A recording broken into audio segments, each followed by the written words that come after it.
So welcome back, and we're going to go over the golf sequence. So I recently made a video that talks about how Rory and Jon Rahm both use the same golf sequence. Now, this isn't just Rory and Jon Rahm. The point of this video was to explain to you how almost all golfers that are consistent will use a basic set of sequences in golf. And so I'm going to go over them and show you what's right and what's wrong, and then how you can work on them. So the first is the hand press position. So a lot of amateur golfers and even some professionals start here. This is a lowercase y, meaning the club, and you branch forward. If you're striking at this point, your club is not staying square. It is rotating all the way through, so the contact timing has to be perfect. So the step one is to move to a pressed position. So we start here, we move our hands slightly forward. Now to me, this feels like my hands are in front of my body, but in reality, it's still inside of this left thigh. Once I do this, I'm gonna readjust my grip slightly to make sure that I'm square to the target. That's step one. So bad, good. Here's why. When I start like this, when I swing, I almost always reach this pressed position. That's going to be a problem because that's not where you're starting. So your club head may or may not be in and out of position, and the loft of your club head will change depending on how far you press. So if you practice pressing all the time with those 1 or 2 degree changes, you're going to have more consistent ball strikes. Now, step two, we have the press. So we started with our press. Now what? Now we're going to make this takeaway, and the takeaway is already pressed. Now what you'll notice is a lot of people, when they start in the Y position, when they start this takeaway, they start it with the hands early.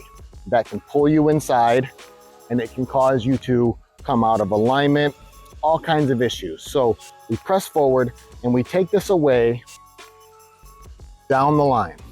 Now, some people won't call this a one-piece takeaway because I'm breaking, but my point is that the upper body is leading the takeaway. So sequence position 2 is the long takeaway. Now, from the long takeaway, sequence position 3 is down the line. And here's what's important about down the line. As I take my club away in the long position and I get set, I now have my hands pointed at my target. So if I'm going to hit a golf ball straight at you,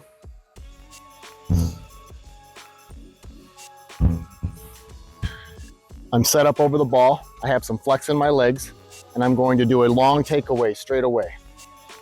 And as I get set, I'm now down the line to you. What to look for is if I'm hooking, I'm probably somehow getting inside. Now you can't see anything, you may even see my arms behind me. Or I may end up outside the line. Now my arm isn't straight. This is straight down the line.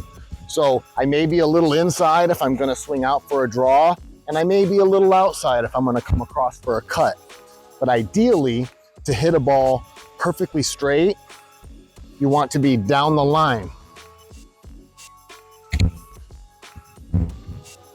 Now, step 3 is the top of the backswing. Now, the top doesn't so much matter, but here's what's going to happen. In a golf swing, my knees are going to allow the turn. You see, if I stand straight up or I'm standing tall and I turn, this is as far as my torso can rotate. Now, if I bend my knees a little and I rotate, using these knees will allow me to complete the turn. This takes practice because your head needs to be stable. So you got some knee flex and you try to get to the top of your turn by using these knees, pulling back and pushing forward. So it should look like this. Press, take away, set down the line. Maybe I go farther, maybe I don't. Sometimes my swing stops here. So I just go to here and then pull. Now, is the lower body initiates the swing. Now remember, this knee is now back and this knee is now forward. So I start, I take away, I'm at the top, This knee is back, this knee is forward. So what's gonna happen? My legs are going to twist, or my knees are going to swap positions. What this does is this instantly builds tension through the lower body and pulls the hands. So our first move should be down to the ball where the club handle sees the ball and I'm still in a lag position. So here, this is the lagged V. This is me pulling down or twisting down. It's described a ton of different ways. Everybody's got an idea of how it works, but the truth is, the club must start towards the ball. The farther your backswing is, the more it's going away before towards, which you can't start your rotation until your club handle is coming towards the ball. So from here, take away to down the line, to the top if you like, pull to the lag. So here's the lag position. Now, the next part is getting our hands to the ball before the club head. So we go long takeaway, down the line, to the top, knees have switched, knees are coming, create the lag, hands to the ball. Now when these hands get to the ball first, I can do whatever I want here because it's going to connect at this position, not up here where my club starts to turn over. So it looks like this.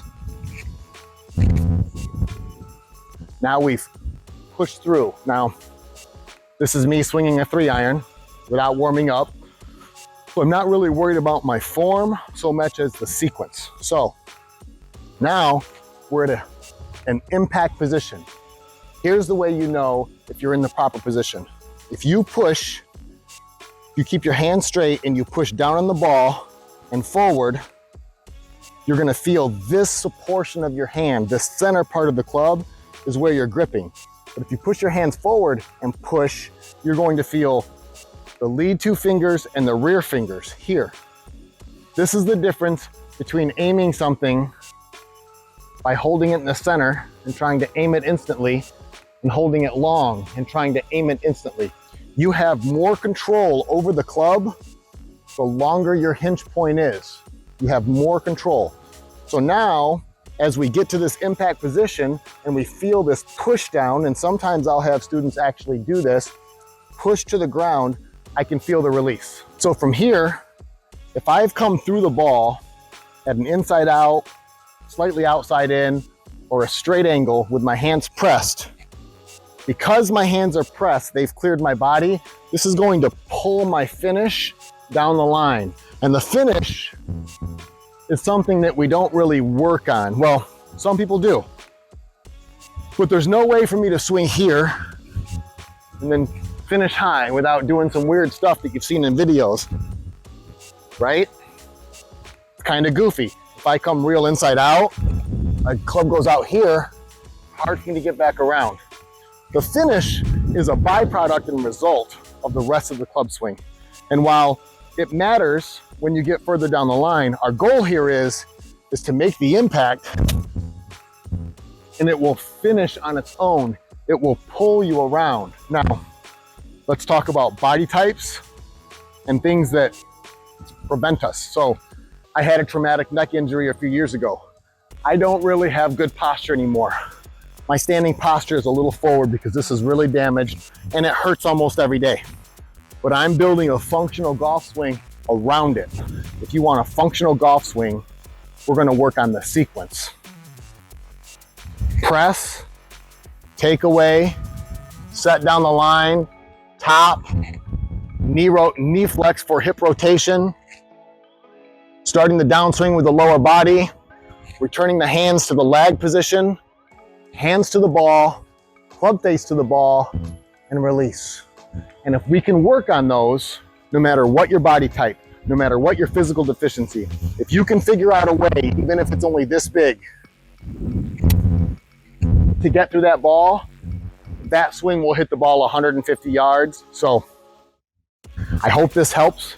I decided to try to film this outside of the course so that I don't have to travel, I don't have to edit, I don't have to see people walking behind me, but you can get the tips so that your golf swing can improve. So get out there, work on one thing at a time. Start with the press and hit balls. Don't worry about the rest. When you've got it, lay out your 2 alignment sticks, drag this club over the top of the sticks before you really allow it to turn inside. Try to get distance in this down the line. See here, I'm not gonna get down the line. So I have to let the arms come out.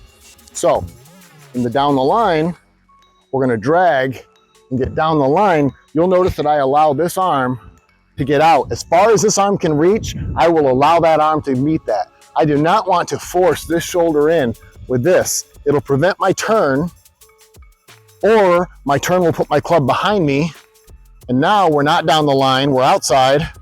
So we'll come over the top or do something funny to fix it. So that's your golf tip for the day. I wanted to see if me making this quick video, nothing fancy, just the information for a 20 to 10 handicapper to really start to improve their swing would be something you'd want to see on YouTube. So anyways, get out there, press, and send.